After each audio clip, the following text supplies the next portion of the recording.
భారతదేశంలో నిర్మితమవుతున్న అనేకమైన irrigation ప్రాజెక్టుల్లో Polavaram multipurpose project అనేది చాలా కీలకమైనది. ఇది ఒక జాతీయ ప్రాజెక్టు. అలాగే ఇది ఆంధ్రుల జీవనాడిగా కూడా పిలువబడుతుంది. ఇది కొన్ని దశాబ్దాల కళ.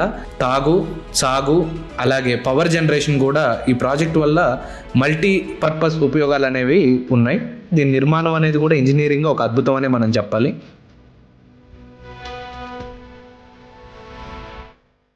సో ఈ రోజునైతే మనం ఈ ప్రాజెక్ట్ యొక్క కాంపోనెంట్స్ ఏంటి, వీటిలో జరుగుతున్న నిర్మాణ పనులు ఏంటి, ఎంతవరకు వర్క్ పూర్తి అనేది మనం చూద్దాం. మనం ఈ ప్రాజెక్టు వివరాల్లోకి వెళ్తే కనుక ప్రధానంగా ఏ డ్యామ్ అయినా నదీ ప్రవాహం మీద అడ్డుకట్ట వేసి ఆ నీటికి అడ్డం వేయడానికి డ్యామ్ అనేది నిర్మిస్తారు.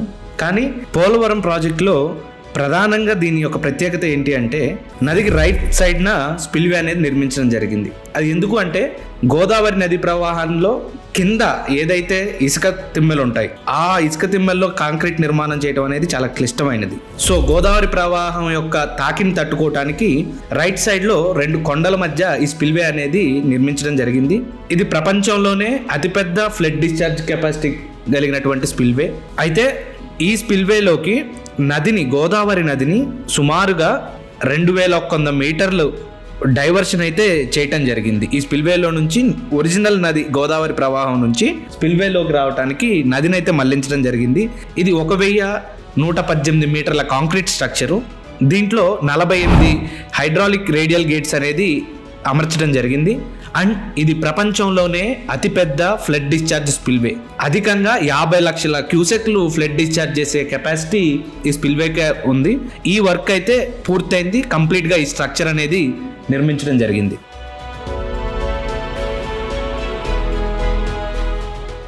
స్పిల్వే నుంచి మనం ముందుకు లెఫ్ట్ సైడ్కి వెళ్తున్నట్లయితే మనకి ఫిష్ ల్యాడర్ అనేది ఒక ప్రత్యేక స్ట్రక్చర్ని మనం నిర్మించడం జరిగింది. అసలు ఈ ఫిష్ ల్యాడర్ ఏంటి అంటే ఒక నిచ్చెన లాంటిది. నదీ ప్రవాహంకి ఎదురైతే చేపలు కానీ జలాచరాలు కానీ అవి నదిలోకి వెళ్ళటానికి ఈ ఫిష్ ల్యాడర్ అనేది ఒక నిచ్చెన లాగా ఉంటుంది. డీటెయిల్స్ మనం చూసుకున్నట్లయితే ఇది 252 మీటర్ల పొడవు ఉంటుంది. ఇది అయితే ఈ ఫిష్ ల్యాడర్ కన్స్ట్రక్షన్ కూడా కంప్లీట్గా పూర్తయింది. మనం కొంచెం ముందు లెఫ్ట్ సైడ్కి వెళ్ళే కొద్దీ మనకి ఇక్కడ గ్యాప్ 3 ఒక కాంక్రీట్ డ్యామ్ అనేది ఇక్కడ నిర్మించడం జరిగింది. ఇది 153.5 మీటర్ల కాంక్రీట్ గ్రావిటీ డ్యాము. ఈ నిర్మాణం అయితే స్పిల్వేకి ఈసీఆర్ఎఫ్కి మధ్య కనెక్టివిటీగా ఉపయోగపడుతుంది. దీని నిర్మాణం కూడా పూర్తి చేశాము. గ్యాప్ 3 నుంచి మనం ముందుకు వెళ్ళితే లెఫ్ట్ సైడ్కి వెళ్ళినప్పుడు మనకి 2 డ్యాములు అనేవి కనపడతా ఉంటాయి. ఈ కట్టడాలు ఏంటంటే upper coffer dam, lower coffer dam అని అంటారు. ఈ రెండింటి నిర్మాణం ఎందుకు జరిగిందంటే ఈ ప్రాజెక్టులో ప్రధానమైనటువంటి earth cum rock fill dam నిర్మాణం కోసం దాని పనులు చేయడానికి, ఆ స్పేస్ క్రియేట్ చేయడానికి ఈ upper copper dam, lower coffer dam అనేది నిర్మించడం జరిగింది.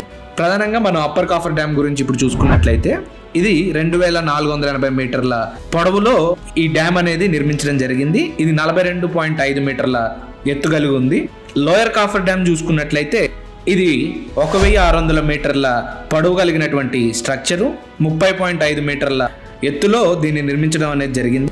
ఇవి తాత్కాలికమైనటువంటి స్ట్రక్చరు. ఈసీఆర్ఎఫ్ నిర్మాణం జరిగినప్పుడు పూర్తయినప్పుడు ఈ 2 డ్యాములు కూడా తొలగించడం జరుగుతుంది. ఈ upper copper dam, lower copper dam ఈ రెండింటి మధ్యలో నిర్మితమవుతున్న ప్రాజెక్టుకి అతి కీలకమైన నిర్మాణం ఏదైనా ఉంది అంటే earth cum rock fill dam. దీంట్లో ప్రధానమైనది గ్యాప్ 2. ఇప్పుడు ప్రస్తుతం గ్యాప్ 2లో పనులు చురుగ్గా నడుస్తూ ఉన్నాయి. ఈ గ్యాప్ 2లో క్రిటికల్ కాంపోనెంట్ వచ్చేసి డీవాల్ అనేది మనం ఒకటి నిర్మించడం జరుగుతున్నది. దీని లెంత్ చూసుకున్నట్లయితే గ్యాప్ 2లో వచ్చేసి 1350 మీటర్ల డీవాల్ స్ట్రక్చర్ అనేది వస్తుంది. దీనిపైన ఈసీఆర్ఎఫ్ అనేది నిర్మాణం జరుగుతుంది. ఈ గ్యాప్ 2లో ఈసీఆర్ఎఫ్ పూర్తి నిర్మాణం వచ్చేసి 1750 మీటర్ల పొడవులో ఈ నిర్మాణం అనేది జరుగుతుంది. అయితే ఈ ఈసీఆర్ఎఫ్ గ్యాప్ 2 అనేది నిర్మాణం 2 కొండల మధ్య జరుగుతుంది. న్యాచురల్గా ఏర్పడినటువంటి కొండల మధ్య ఈ G-హిల్ అనే 2 కొండల మధ్య ఈసీఆర్ఎఫ్ గ్యాప్ 2 నిర్మాణం అనేది జరుగుతుంది. ఇలా ముందుకు మనం వెళ్ళే కొద్దీ మనకి ఈసీఆర్ఎఫ్ గ్యాప్ 1 అనేది కనిపిస్తుంది. దీంట్లో వర్క్ అనేది చాలా వేగంగా నడుస్తుంది. ఇది మొత్తంగా 564 మీటర్ల పొడవు. వర్క్ అనేది సేమ్ ఎట్లాగైతే గ్యాప్ 2లో నిర్మాణం పనులు జరుగుతున్నాయో సేమ్ వర్క్ అనేది ఇక్కడ కూడా గ్యాప్ 1లో కంటిన్యూ అవుతుంది. ఈ 564 మీటర్ల పొడవు కలిగినటువంటి ఈ కన్స్ట్రక్షన్ వర్క్ అనేది నడుస్తుంది. ఇక్కడ డీవాల్ అనేది పూర్తయింది. ఈసీఆర్ఎఫ్ పనులు చాలా చురుగ్గా వేగంగా నడుస్తున్నాయి. సేమ్ ఎలా అయితే మనం 2 కొండల మధ్య ఈసీఆర్ఎఫ్ గ్యాప్ 2 ఉందో అట్లాగే ఈసీఆర్ఎఫ్ గ్యాప్ 1 కూడా G' హిల్ మరియు D హిల్ మధ్య D హిల్ లెఫ్ట్ బ్యాంక్ మధ్యలో ఈ ఈసీఆర్ఎఫ్ గ్యాప్ 1 నిర్మాణం అనేది వేగంగా సాగుతుంది. ఇప్పుడు దాకా మనం నది మళ్లించడం నుంచి రైట్ సైడ్ నుంచి స్పిల్వే నుంచి గ్యాప్ 3 మీదుగా గ్యాప్ 3 నుంచి ఈసీఆర్ఎఫ్ గ్యాప్ 2 గ్యాప్ 1 మధ్య జరుగుతున్న నిర్మాణాలు ఎంతవరకు పనులు సాగుతున్నాయి అనేది చూసాము. ఇక లెఫ్ట్ సైడ్కి ముందుకు వెళ్ళే కొద్దీ మనకి ఒక అద్భుతమైన ఒక స్ట్రక్చర్ అనేది ప్రధానమైనది నిర్మితం అవుతుంది. అది ఏంటి అంటే హైడ్రో పవర్ ప్రాజెక్టు. ఇది 960 మెగావాట్ల కెపాసిటీ కలిగినటువంటి పవర్ ప్రాజెక్టు. దీని పనులు కూడా చాలా వేగంగా నడుస్తూ ఉన్నాయి. గోదావరి లెఫ్ట్ సైడ్న ఇది అనేది ప్రాజెక్ట్ నిర్మితం చేస్తున్నారు ఈ పవర్ ప్రాజెక్టుని. ఇది వచ్చేసి 12 కాప్లాన్ టర్బైన్లు ఉపయోగించి మొత్తం ఒక్కొక్కటి 80 మెగావాట్ కెపాసిటీతో 960 మెగావాట్ల పవర్ కెపాసిటీ జనరేట్ చేయగలిగేటువంటి ప్రాజెక్ట్ని నిర్మాణం చేస్తున్నారు. ఇది 2369 million units annually clean energy అనేది జనరేట్ చేస్తూ ఉంది. ఇది కూడా ప్రాజెక్టులో ఒక ప్రధానమైనటువంటి ముఖ్యమైనటువంటి నిర్మాణం. ఈ ప్రాజెక్టు చాలా కాంప్లికేటెడ్ అని మనం అనుకున్నట్లుగానే దీంట్లో అనేక మంది కృషి అనేది ఉంది. ఇంజనీర్సు, డిజైనర్సు, అలాగే మిషనరీ, ప్రతిదీ ఈ ప్రాజెక్టులో కాంప్లికేటెడే. కానీ వర్క్ మాత్రం మెగా ఇంజనీరింగ్ చాలా వేగంగా ఈ ప్రాజెక్ట్ పనులు పూర్తి చేస్తూ ఉంది. ఈ ప్రాజెక్టు పోలవరం ప్రజలకి వరమనే మనం చెప్పాలి.